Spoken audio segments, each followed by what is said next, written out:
Everyone face here. It's been a while, but well, I've spent the last several weeks working over in Vancouver for the 2010 Winter Games.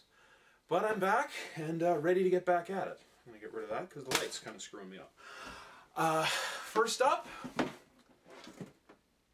you even see that? Hi. Bandai's first perfect grade kit in about 5 years it's been, I think, as the MBF-P02 or P02 Gundam Astray Red Frame. I am a huge fan of the Gundam Astray series. The high-grade 1/100 scale Astray kits, the Red Frame specifically being probably my favorite high-grade kit of the last decade. It's just such a nicely detailed kit. It goes together so easily. It's very nice and very modular, very well detailed. I built 3 of them and did them up as the red, gold, and blue. Had them on my permanent display for quite some time. But now that the perfect grade has come out, I think it's going to be time to retire those and put this sucker up in their place. So let's, without further ado, let's take a look at what's in store. So there it all is. I haven't gone through and counted them all, but I think there's got to be somewhere between about 35 and 40 individual runners of parts, a few doubles, you know, for multiple duplicated components, arms, legs, etc. The total parts count for the entire kit has got to be somewhere in the neighborhood of 800 or so. But the kit includes quite a few bits and pieces that are duplicates from the Strike and the Strike Rouge. This kit shares quite a few parts with. You can see here the shield on the right, but on the left, these parts on the left won't even get used because that's a runner that's shared with the Strike. There's many other parts like that here and there across the entire kit. A few armor bits, some different components from the legs. Here you can see the blade for the Gerbera Straight Katana, which is very, very nicely chromed.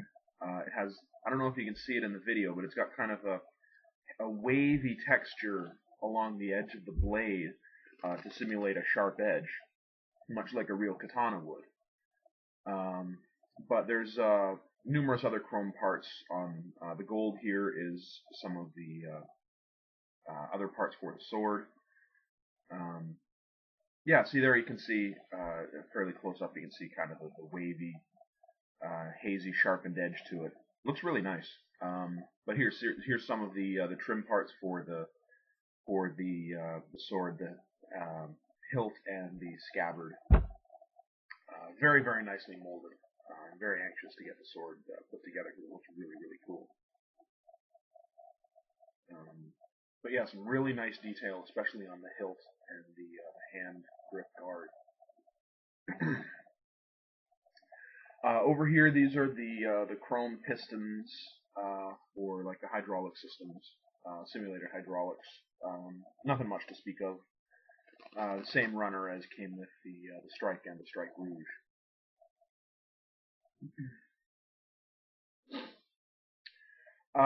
I'm very anxious to get started on it. It's a really nice looking kit.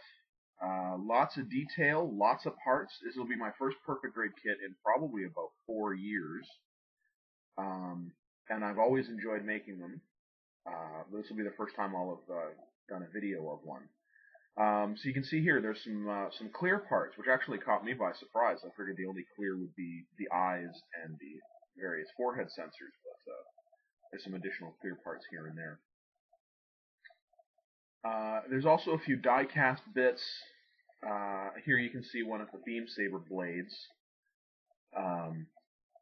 which has a pretty neat energy burst kind of design at the base of it, where it emits from the hilt, which looks pretty cool. And here you can see there's the 2 manuals. On the right is the instruction manual, which has various photos of the completed model, and